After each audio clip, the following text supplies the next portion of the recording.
I'm John Sargent with the Alarm Museum, and it's June 2023, and we're at the Electronic Security Association's 75th anniversary in Louisville, Kentucky. And I'm happy to have Morgan Hertel here with me, an old friend.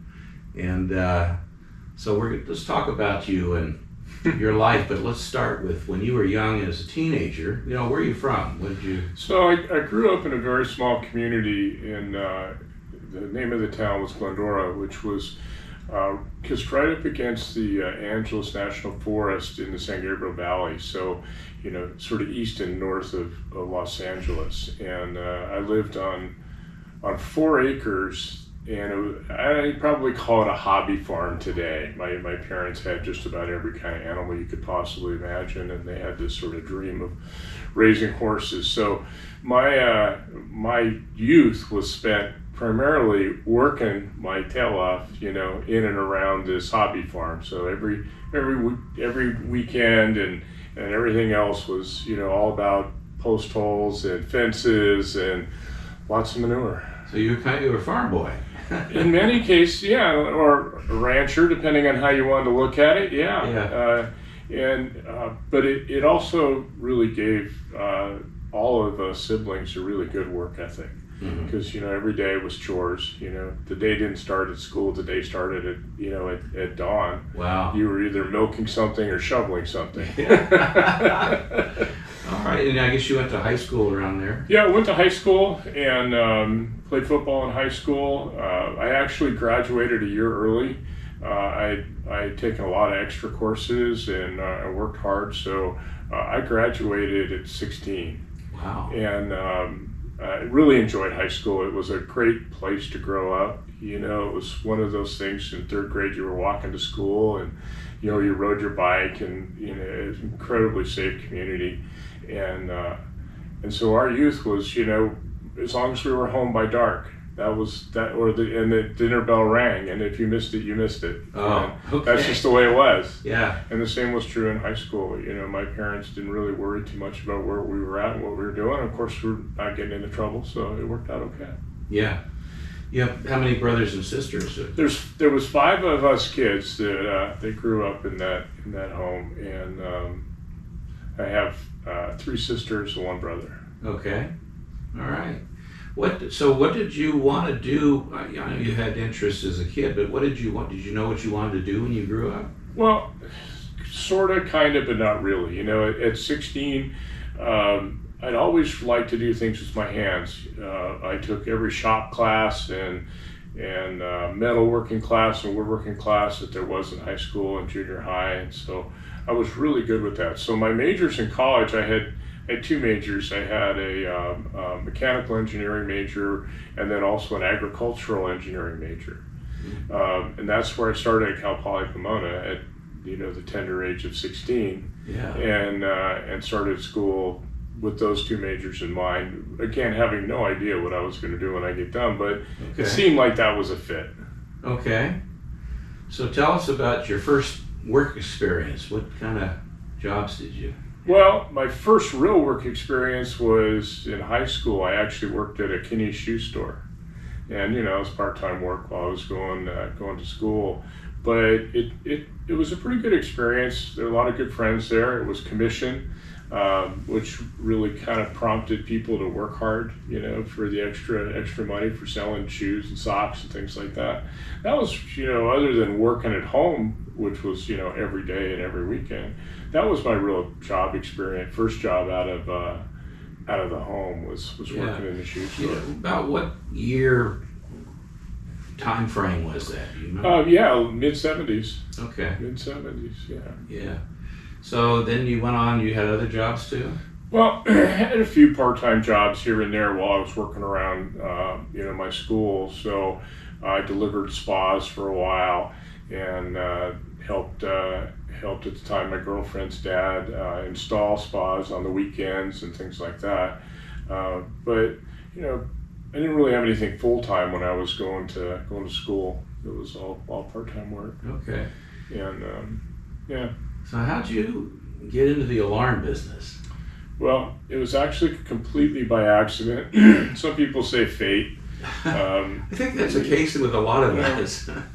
It was pretty interesting. I'd had a friend of mine that we were pretty close, and both into off-road vehicles and racing and things like that. And I just happened to be at his house one day, and he was getting an alarm installed. And I watched this crew run around with 6-foot long drill bits and things that went underneath the carpet and wires all over the place. And back then wireless didn't exist. Everything was hardwired. And I thought, wow, this is pretty interesting, because it was combining electronics with understanding how homes were built. And at the same time, I thought, wow, kind of a neat thing to work on. And so at the time, summer was just starting, and I didn't have anything lined up for summer employment. Mm-hmm. And the guy goes, hey, we're hiring. Why don't you go down and talk to my dad and see what you can do? I said, all right, sure, why not? I had nothing else going on. So I went down and talked to his dad. That man's name was Harry Kane. And I went down and talked to him, and he hired me on the spot, in 1979 for $10 an hour. And that wasn't bad wages in 1979. Yeah, sure. And that began a summer career. Okay. And towards the end of summer... What did you see? I understand, you thought this was kind of neat to get into, but was there a particular area of the alarm business or just installation? Well, I started in the installation side. I didn't know anything about the alarm business. It just looked like something that I could do, in a setting like that, because I loved electronics. I loved wiring stuff. I'd been wiring stuff, all as a kid for everything.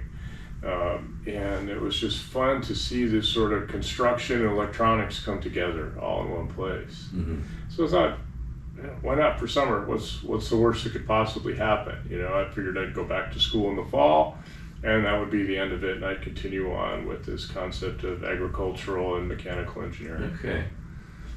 And I recognize the name Kane, so this is Kane Security. That's right, it was Kane Security. Right? Okay. They had an office in Covina, and I didn't know it when I signed on, but we're primarily doing celebrities. High-end stars and celebrities. Uh-huh. So I got to, as part of that job, I got to meet an immense amount of Hollywood celebrities back then. Well, that was kind of fun. Exciting part of it. Yeah.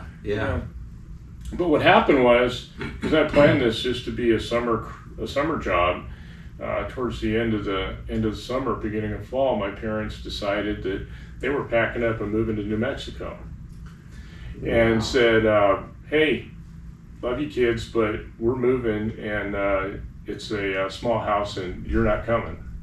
That was kind of how the conversation really went. And so the house goes up for sale right now, and we don't anticipate it will take long to sell. And September 1, the truck leaves, and we're moving to New Mexico. We've already bought the house and have a nice life. And so I literally went from summer job, planning on returning to school in the fall, and nowhere to live and no income. Wow. And so my summer job turned into a career. Like I said, kind of maybe fate, maybe luck, I don't know, but that's how I got here. Wow. Okay. So then you stayed with Kane for a while? I did. I worked with Harry. I learned an immense amount from that man. He had his faults and his problems, but he really was an incredible human being. And I learned the fundamentals of business. I learned what it was like to try and run an organization. It took me maybe a year or so, and I ended up getting promoted. Before long, I was his ops manager and running. At the time, we were busy. We had 6 to 8 crews going on all the time. And for one person, with really no experience underneath my belt, it was an awesome position to be in, to be able to manage the 15 or 20 people that we had working on the operations side. And it was a great experience. I did that for it was about 6-7 years, something like that. Mm-hmm. And then made a decision to go out on my own. Oh, And so I gave Harry, I talked to him, I said, look, I'll give you 3 months notice, because I was a pretty integral part of that. And I ended up giving him 6.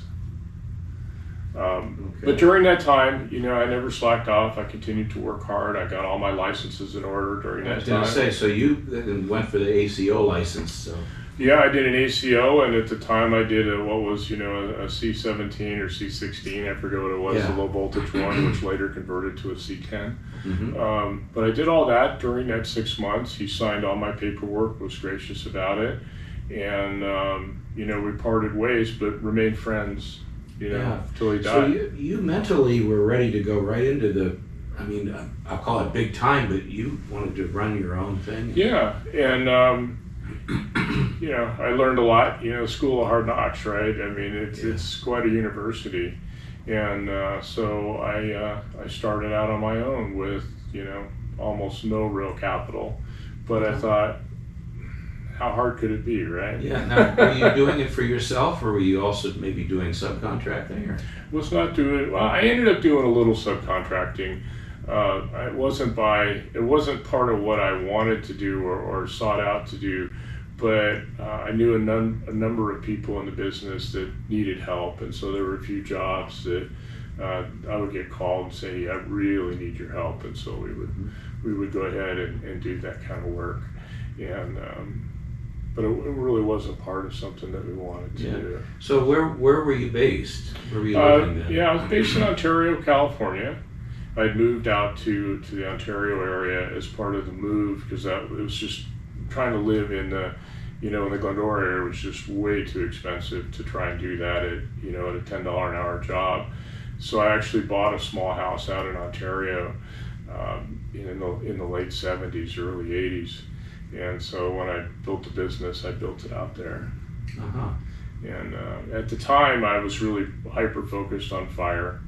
And I made a lot of connections with a lot of the local fire marshals, and was getting so much work from the fire marshals in the referral model back then that I had way more than I could even begin to do. We were busy constantly. Yeah. There was never a downtime. From the day I opened the doors to the day I merged it with another company, we were just swamped. It was a fun ride. It was a good experience. Yeah. Who did your monitoring? Back in the day, it was NACC. It was Jerry Schubert. Okay. And there was really you didn't have a lot of choices like you do now. Yeah. Back then, locally in California, you only had really 2 choices of people that were doing monitoring, and that was CSSS and NACC back in the day. Sure. Uh-huh. So we used NACC back then. Yeah. But so fire, you were going in the right direction for more money. Yeah, it was money, but it was also, I liked the challenge. Burglary was great, and we did a lot of burglary too, but the fire took skill. It took real skill to do it right. And then, fire was really starting to just emerge, into more of a computer-based world and programmable fire panels and things like that. And that really excited me. Yeah. And, what manufacturer were you?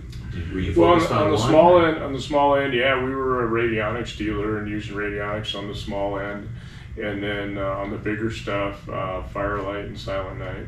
Okay. Back then, yeah. Yeah.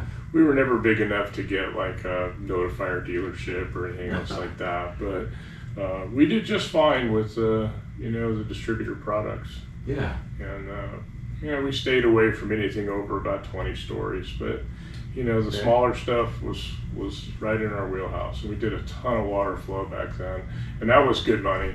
And it was good recurring and fairly easy to get in. I think at that time too, that's where you had a lot of business and homes moving in out.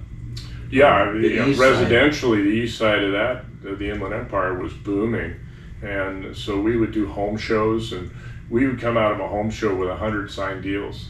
Wow. It was amazing back then, and it really was like shooting fish in a barrel. Yeah. There wasn't a ton of competition out there.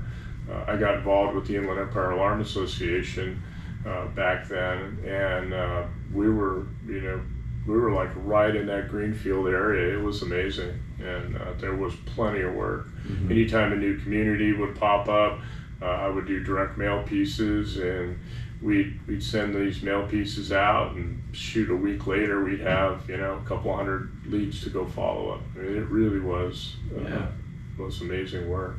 Yeah. So Inland Empire, of course, Inland Empire Alarm Association, did you first get involved with the associations in that group, or were you with LABFAA? Or? No, I mean, I had gone to LABFAA, as part of Kane Security back in the day. We would go to the police academy and do Yes. that, and that was fun, and that was kind of my introduction to alarm associations. And I didn't really understand it, but the real political value until much later. Mm-hmm. But it seemed like a good place to get good information, and so when I was out in Inland Empire, I got invited to start to attend those meetings, and so I started to show up to those once a month, and built a pretty good relationship with all the local people. Mm-hmm. And we were doing really very unique things. We did fire nights where we'd bring all the fire marshals in and get a hotel set up and do these big sort of informational things. Back when fire marshals really, most of the time the fire marshal was the guy that got injured on the truck the month before. Mm-hmm. And so there was a lack of understanding about what was happening in the fire alarm space. And so we'd do these fire nights, and we'd get 50 to 70 FPOs that would come out and learn. And we always had manufacturers, and it was a 2-day event. There was a lot going on back then. Mm-hmm. I think you mentioned you had merged at some point. Yeah, so one of the things I'd done, I had a really good friend of mine, Mike Smith, and he had a company called SCN back then. And we were in very similar tracks in terms of the kind of work we were doing. A lot of high-end commercial, but still kept the residential model going. And both of us had more work than we knew what we wanted to do with. And it was really turning the 40-hour week into a 100-hour week for both of us. And we thought, look, let's just merge these two organizations together. We were about the same size at the time, and let's take and at least give each other a weekend off. And that was really the sort of genesis for that. Was let's just take the talent that we have, put them together, and have a little bit more fun, because we were having a lot of fun. Yeah. But at the same time, it'd be nice to have a weekend off, and so we did that, and it worked out incredibly well, because I continued there for another 15 years or so. Okay. Did you go do it under his company's name? Yeah, we merged it under his company name, moved over the licenses and did all that, and it was fairly painless, easy transaction to make happen. Mm-hmm. It wasn't a money thing. It was really more of a resource thing. It's how do we take these two organizations and put them together. And to this day, Mike's one of my best friends. Yeah. So about what year was that, would you say? Oh boy, that was like 1988-ish, something like that. Okay. We did that.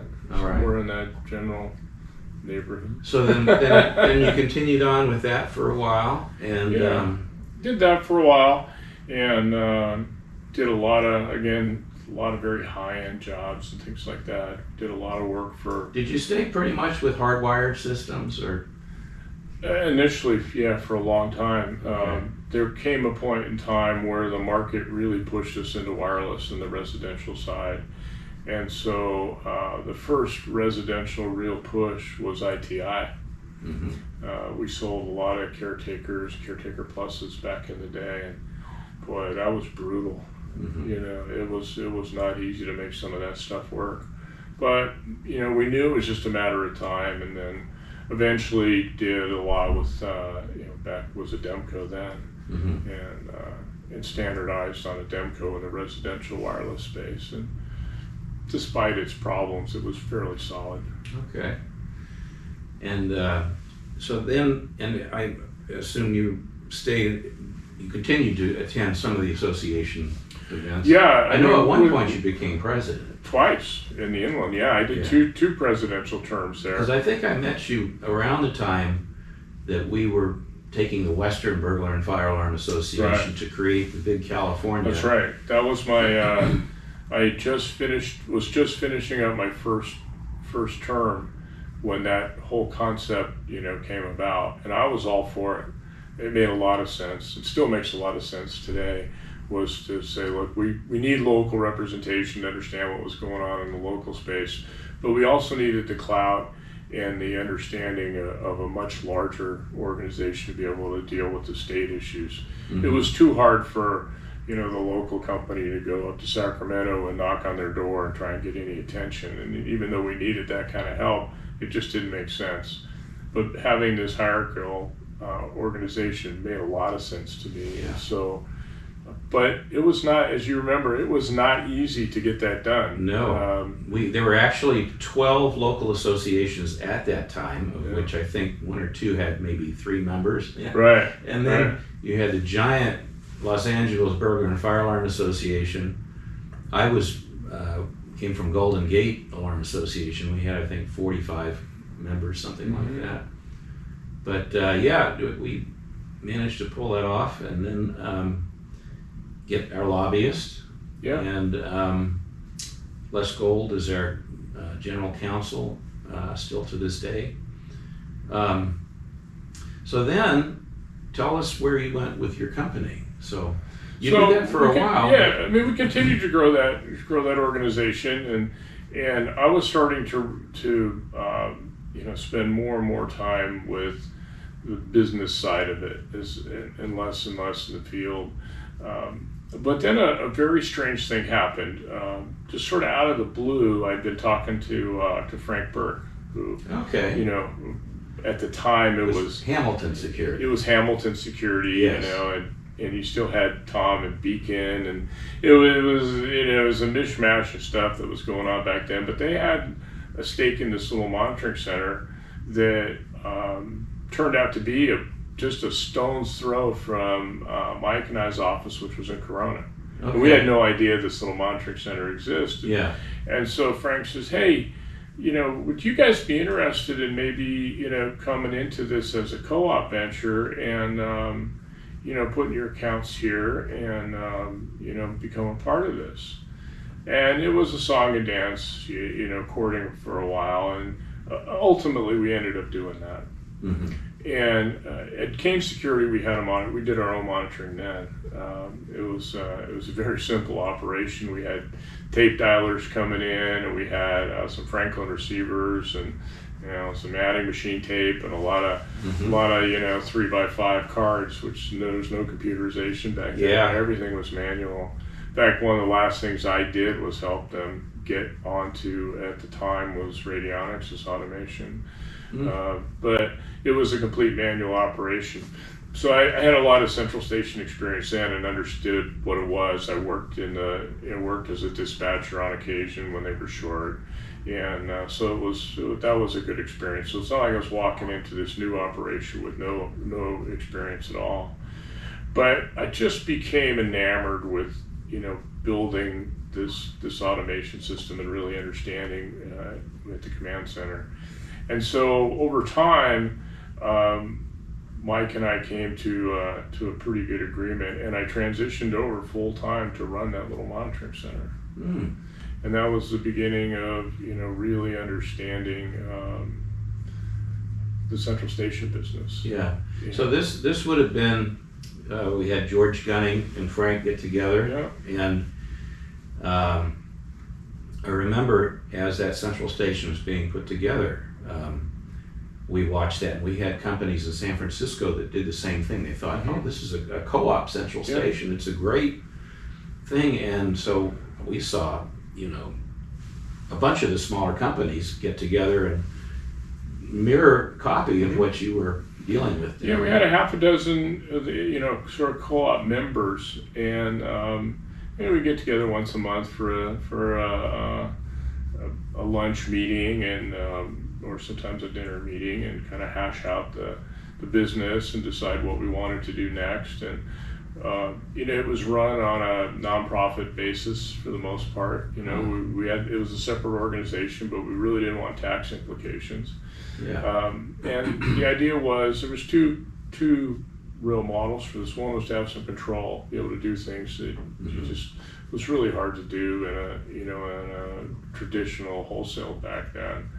And at the same time that we wanted to have that control, we wanted to have our costs in line. And although, monitoring 20,000 accounts in today's world, you would scoff at that because it makes no financial sense at all. But it made sense then. And after about, I don't know, a year or so, we made the decision that we were going to go really work hard on doing third-party monitoring for other dealers. And so didn't really have any marketing money or anything. It was really more just me making phone calls and calling around, talking to people, going to shows, doing that kind of stuff. And it didn't take too long. It doubled the size of it. And pretty soon it was a real business. And I worked there for another 5 or 6 years or so, and really built that business, and it became a really well-known, sought-after boutique, monitoring center, because we were really doing some cool stuff. And even though it was small, we had all the bells and whistles at the time. Yeah, and the name of this was... That was the command center. Command center. Yeah. And we had licenses for most of the sort of western states. We weren't doing really anything on the East Coast. We had a couple little dealers, but nothing exciting. And that really wasn't our focus. We were really looking on sort of 11 western states to make that work. And we were very successful in that, in that space. We eventually built sort of a disaster recovery center at my Jack's office, Steve's office. Is that right? Yeah, had an MLR 2000, stood up there, and some computers, and so we could fail over to there. So that was kind of unique in a co-op world. None of the co-ops really had any kind of redundant, anything. We had a small phone switch up there and some tables to work from, and if we had to, we could bug out and go. Wouldn't have everything, but we had enough to make. And that was Rancho Cucamonga? I was in Rancho Cucamonga, okay. Yeah. Yeah, no, that was interesting to get all that set up. Yeah. So then what was the next? So then I got approached by Dennis Rayfield, who was right in the middle of taking over Mace. And Mace was a publicly traded company that had primarily focused on mace, pepper spray. That was that was their deal. And they had a line of products, security products. Dennis had got them involved in video, and they were reselling a ton of video products, cameras, NVRs, DVRs, those kinds of things, camera management systems, and we're pretty successful at doing that. They developed a ton of relationships with a lot of the Korean manufacturers, and so they were selling a fair amount of that. And Dennis's whole idea was, let's buy a central station, and then what we can do is we'll take this video, we'll integrate that, we'll take the access control, we'll integrate that, and then we'll go and we'll create this sort of Mace dealership program. And so not only will you get really good monitoring, but we have all these very unique integrations with access control and video. And in 2011, that was pretty cool to be able to do that. And so they entered into negotiations and ended up purchasing the CSSS operation down in Anaheim. And so Dennis called me and said, would you be interested in working with Peter Giacalone in taking this business over and growing it under these conditions? And I thought, I'd always wanted to work for a public company. Let's see what this is like. So I gave the command center a long, lengthy notice and said, look, I'm going to make this transition because it's the right thing for me. It's nothing personal. It's just, I want to try this. And so they were gracious about that and made the transition, and I continued to help them for a little while. But made the transition, and so Peter and I were off on a new adventure, growing this new, monitoring business. Had a great platform to get started, and a healthy set of dealers. Their RMR was solid. It was quite a beginning of what turned out to be a pretty decent company as well. Mm-hmm. And what city was that based in? They were Mace was actually out of the East Coast, but CSSS's building was in Anaheim. Okay. Right across the street from the stadium, basically. Oh, okay. Right there in the middle of, Disneyland and all that. Yeah, And, yeah. they were in a pretty nice, 2-story building, raised floor all over the place. It was a little dated, but it functionally worked very well. It was literally in the same parking lot as one of the phone company COs. Uh-huh. So we had direct cabling going right into the CO, and that was pretty unique to be able to do What that. monitoring system did Mace use for their? So at the time, and this was one of the first projects, it was still running MAS's B32. Oh, yes. And, which I knew very, very well, obviously, from Command Center, because I started there on B32. I transitioned them to Mastermind during my stay there and moved them up into the world into something a little bit more modern. But then on the CSSS side, we transitioned that to Stages, which was the SGS product. Uh-huh. And that was a fun experience because we were customer either 2 or 3 for Stages back then. Yeah. And so we moved that up, upgraded that, and we were off and running. Yeah, that's very interesting. And you went through the transition, because I didn't know this about you, but when we sold to National Guardian, it was 85. We moved into day and night San Francisco, which was on the radionics system, which used big platters. And I remember if you wanted to get rid of something, you hit I, escape, and you would take things off the screen. But then we were using B32 for a long time, and then when we became security and was sold to Ameritech, it was go on to Mastermind. And so, although I wasn't involved with the central station, was in my building for the West Coast, and I remember going through all of that transitional stuff too. So that's very interesting. It was, back then doing a conversion was not easy, especially doing from Mastermind to anything, or from B32 to anything, because that data was so unique. Yeah. And it was not easy to export, and it was not easy to import. It was a very manual process to go and massage and manipulate that data. But we went from B32, these gigantic computers, which I'm sure you had, to a 4U rack. little boxes. Yeah. That's very interesting. Yeah, we had DGs back then that were the size of small refrigerators. Even in Command Center, we had gigantic DGs, and they would generate enough heat to heat a small house, and it was quite a process to take that, move that into a more relational database, and into a time we were at Dell House, so we moved them into small 4U Dells, and it was just like, wow, what are we gonna do with all this room? Yeah. We ended up filling it up full of receivers and stuff pretty quick, but it was quite the space reduction. Wow. Sure. All right. So then, I know you took another turn after that. Yeah. Well, a couple of things happened while I was at Mace.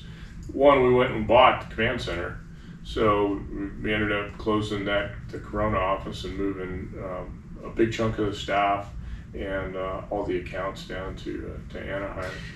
Just real quick, were you using any direct wire? I mean, in the central station back then, or were you? At Cames we did. We had some McCullough. We had a lot of reverse polarity, and with the old module alarms. And we also had positions on a lot of the PD boards back when PDs were monitoring. So, I had to learn everything about reverse polarity and like delay tubes. Mods? Well, back then they were in the Southern California market. If you remember Protection Products, it was Pro Products.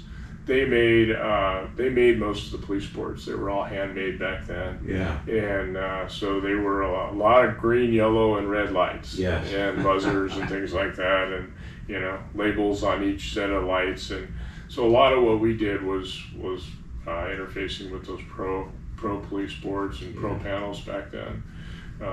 We had modular arms in in Cames, just because it was an easy way to do it. And you set up a module for each account, and it was pretty simple to plug the module into the rack and make it work. Okay, so then your next transition, and it sounds like you pretty well were riding the crest of technology all the way through at that time.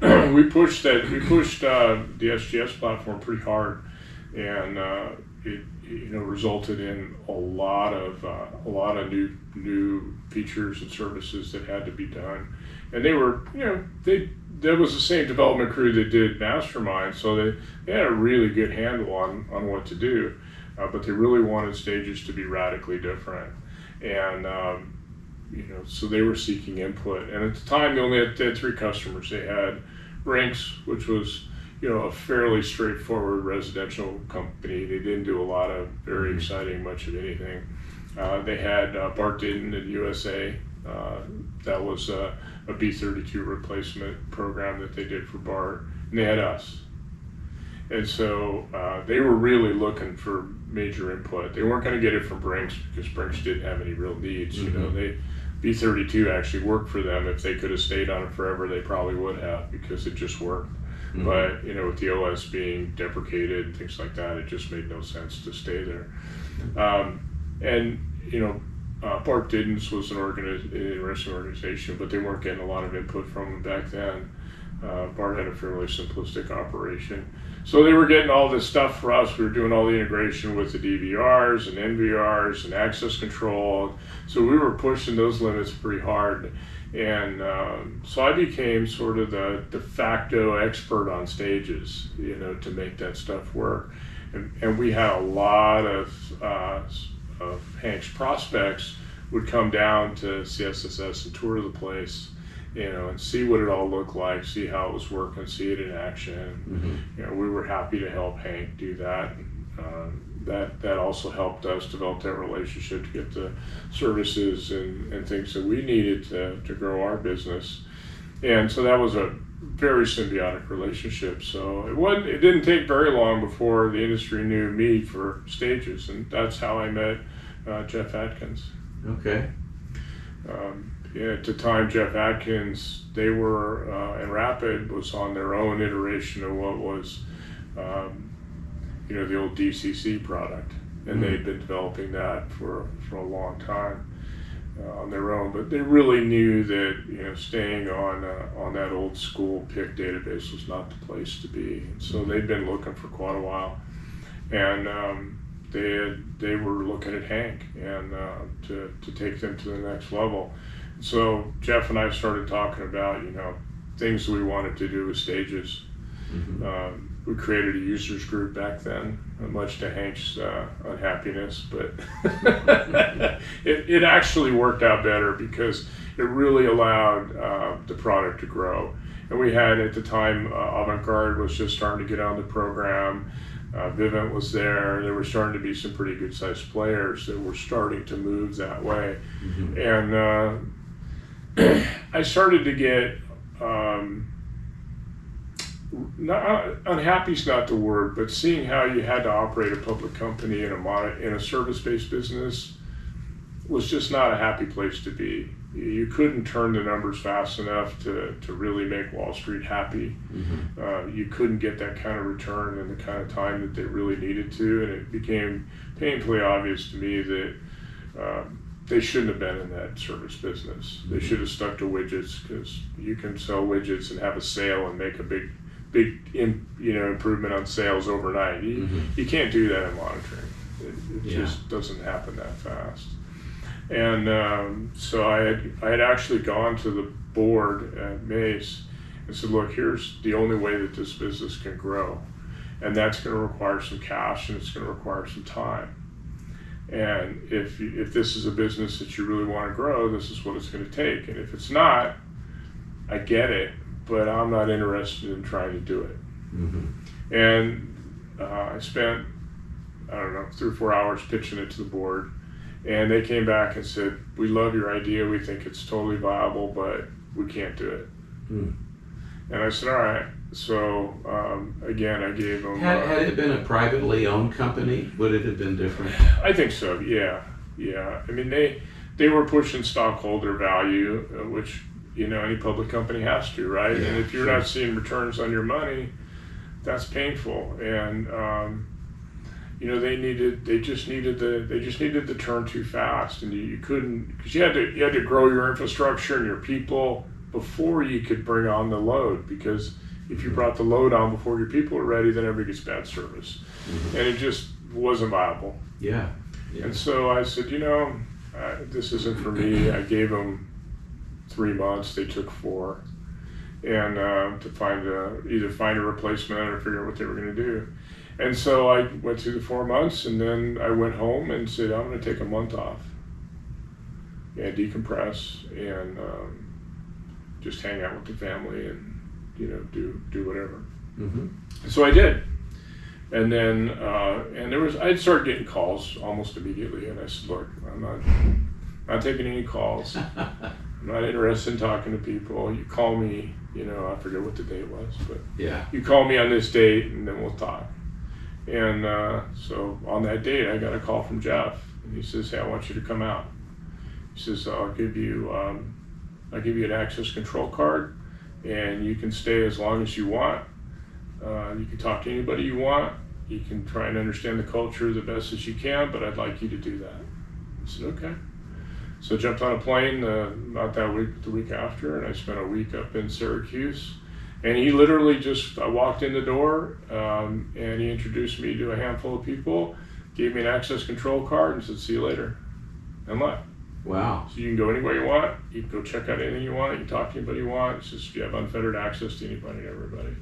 So I literally spent 4 days there just talking to people, trying to understand the culture, trying to understand, you know, because people talk a really good story, but it doesn't take too long before you figure out how accurate the story really is. Turned out the story was incredibly accurate. And so at the end of the week, I said, you know, I really like what you're doing here. It makes sense. He goes, well, let's talk about what that could look like for you. And so I sat down with him and Russ McTonnell as the chairman. And, you know, they sort of strategized on a business plan that I was involved in. They made me an offer, and I took it.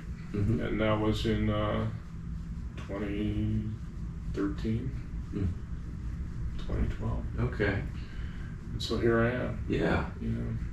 Now, of course, you, I know, started with the local association back there in Inland Empire. You're now the head of the Monitoring Association.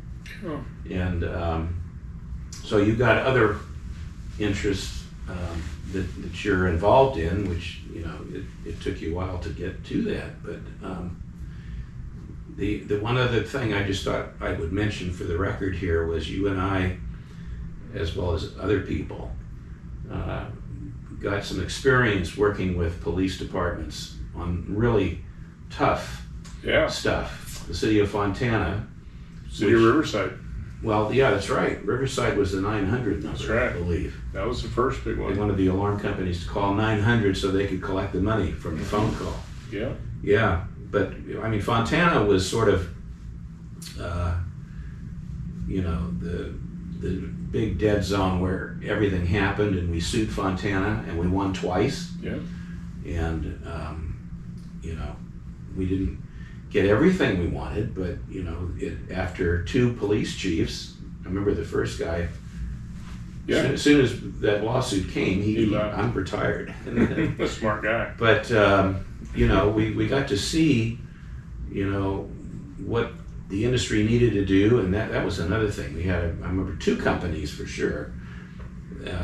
Well, one company and then one who represents companies fighting us all the way, saying, oh no, you need to not respond to alarms, and you need to find the alarm companies. Right. So, you know, we got to go through that some time ago. But now, you know, as the leader of the Monitoring Association, where do you, I'll just maybe throw this out, where do you see the industry going now? Yeah. Well, let me back up a few years first, because I think a little bit of understanding about where I stand on associations is important. I was fortunate enough, and God bless George Gunning for being a part of that. George was really, a gung-ho association person. And so being part of the command center and George Gunning, I got introduced to an awful lot of people. Even though I'd been the president of the inland a couple of times and was involved in a lot of the state stuff, it didn't take too long before I realized that this is much bigger than a local or a state association. This is really an industry issue, and it encompasses, in my case today, North America, not just a small community. So as I look at alarm associations and trade associations in general, they exist for one reason, and that is to continue to protect and increase our ability to do business in the areas that they cover. And without trade associations, and Fontana was sort of my first punch in the face to sort of wake up and say, look, if you guys don't organize this right and have representation, this industry is going to be very different for you very quickly. Sure. And so I came out of a lot of that with the command center and everything with this, really belief that associations have a place that need to continue to thrive. In fact, back at the command center, George introduced me to a lot of the folks at what was the Central Station Alarm Association, right? CSAA. Yes. Mm-hmm. And I would go to those on my own nickel. I paid my way to go there. I would pay my way to attend. At the time, Pam Petro was gracious enough to let me come, even though we weren't members. Mm-hmm. And so I started to meet a lot of these people and really start to understand from a national perspective what the differences are today and what we can do, and some of the things that just have happened in the last 5 years have been incredible at the association level, and just how important they are. And even though it's the 80-20 rule, 80% of the people sit back and do nothing, and 20% do the work and become members. That if that work wasn't being done, this would be a completely different industry, if an industry at all. Mm-hmm. So I'm very pro trade association in that respect. And I appreciate you framing that context. And so today I'm the president of TMA, and that was the CSAA. We changed the name a number of years ago to be more encompassing. And TMA, it was an interesting, and continues to be that, because they have, in my case, it was a 9-year succession plan. Is that right? And, wow. We want to keep it that way. So I was asked literally 9 years in advance, would I be interested in a while being the president? I said, yeah, sure, I'll take on the consideration. And then they're 2-year stints. So at the 6-year stint, it was like, okay, we're now gonna put you in as a VP. You've already done year 3, right, in various committees and things like that, to make sure that you're really, gonna stick through this. So you get put in as a VP at 6 years out, and then, before you know it, your time is here. Yeah. So it's a very long, careful process to make sure that people that are cycling in have the background and the understanding in which to run the organization. That's mm-hmm. important to have that sort of continuity and understanding and culture. Okay. Because it's a different culture. Yeah. And it's changed a lot in the last 10 years. Okay. So any thoughts on the future? Wow. Yeah, we could do another hour in the future, but one of the things that's happening, in fact, I just wrote an article on this, is that, the security industry as a whole used to be fairly draconian, if you think about it. Central stations had these hard rules. We're going to call this people, we're going to dispatch and passwords and all this stuff. And it was very serial in nature. And, by and large, it got the job done. But not a lot has really changed in 30, 40 years. Some of the technology has changed. Digital dialers went from direct wire to digital dialers to, stuff over the network, and those are certainly meaningful changes. But the overall way that central stations did their work really hasn't changed a lot. Some of the names have changed, but the processes haven't changed much at all.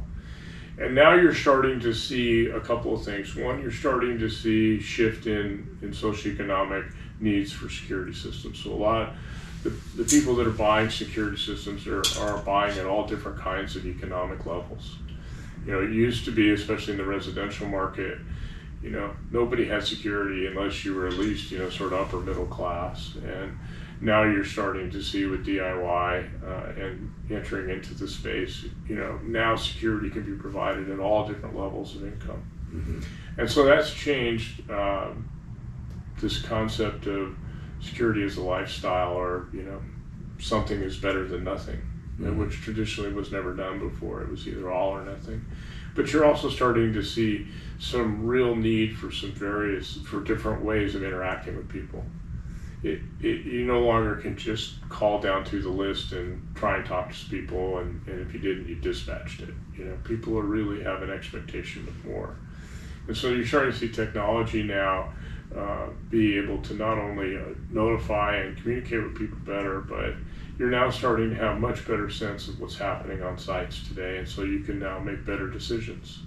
Before, all we knew is we had an alarm. I mean, the original deal was you had a green light or a red light, right? That was it. Yeah. And then we got promoted to, now we know the difference between fire and burg, and then, fire and burg went to, hey, we've got, 6 to 8 zones of information, which was way better than what we had before, which was, it was either a fire or a burg, right? Yeah. And now we're starting to get information to understand how many people are in the home, when did they get there, when did they leave, where are they in the homes. We have audio, we have video, we have all different kinds of ways of sensing people. We have AI starting to enter into the space to really help us with those decision-making processes. And so now we're going to be able to no longer go down this just serial path of what we had before. We can now ingest tons of data and make decisions on the fly. And being able to do that leads to a lot less false alarms, because we can do much better predicting on what's really happening on the site. But it also leads to a completely different customer experience, because now when we call you and say, John, it used to be we'd call and say, John, we have an alarm at your house, what do you want to do? And all of a sudden your head panics, right? Who's home? Where's my wife? Where's my kids? Where's the dog? Did I leave the door open? And you see, you didn't have any real information.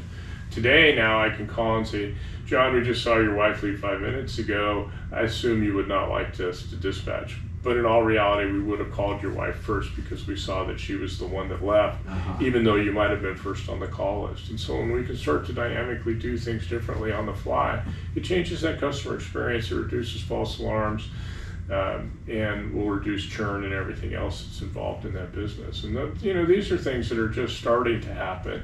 And I venture to say in the next 5 years will be dramatically different than they are today, where we have much better sense of what's happening and be able to really have much more meaningful conversations when we talk to people on the phone or via text or any other methodology that they wish to communicate with. It's a whole new world in that respect. Yeah. And with AI and this proliferation of IoT devices and things like that, it is going to change this business a lot. And those people that are in it are going to need to figure out how to adjust, because it's going to change. Yeah. A lot. Yeah, sure. Any final thoughts? The only final thought I would say is, I've got 40 some years in this business, and I got a few more left in me. I'd like to go another 10. But it's very rare that you find a profession that you get to help people every day. There's obviously first responders, which, God help us, those are such special people to be able to do that kind of work. It's not for everybody. But if you look hard in society today, there's not that many professions that you can say that you got to save lives and save property every single day. And we do that every single day. I remember in the early days of that, when somebody had an actual alarm or an actual medical or did something special, you'd literally have a party for that individual. You'd have a big write-up and, give them gift cards or whatever it was, right? Now, Rapid, we deal with thousands of those every single day. And it's pretty amazing to see the difference that this profession, my career, has made on society. And it's an honorable place to be in a position where you get to help everybody. You get to play with and work on technology every day and do some pretty cool things. It's been a fun career for sure. Yeah. And at the same time, I feel really good about helping mankind as part of that career. Morgan, it's been a pleasure. Absolutely, you too, John. Going through this. Thank you so much. You're very welcome. All Very right. welcome. Okay.